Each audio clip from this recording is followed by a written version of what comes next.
Сәлеметсіздер ме, құрметті студенттер? Біз бүгін Платонустың жаңадан шыққан приложениясын, яғни қосымшасын Play Market'тен скачать етіп, қалай кіру керек екенін қарастырамыз.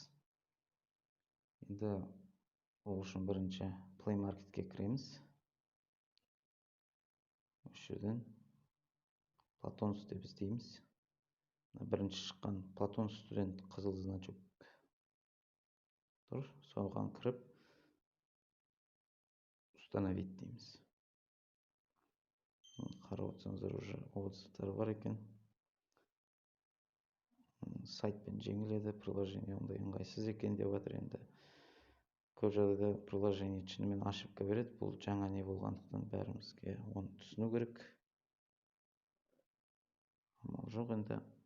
Так, приложениеміз скачивать етілді.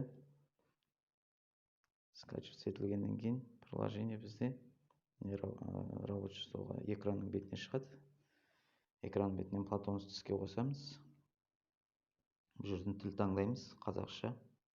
Ары қарай оқу орнының типі колледж.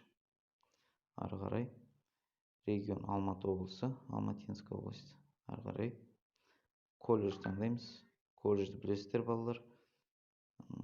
Талдықорғанский колледж промышленной индустрии и новых технологий. Жерде орысша жазылып тұр екен. Міне, байқасаңыздар. Талдықорғанский колледж промышленной индустрии и новых технологий деп таңдаймыз.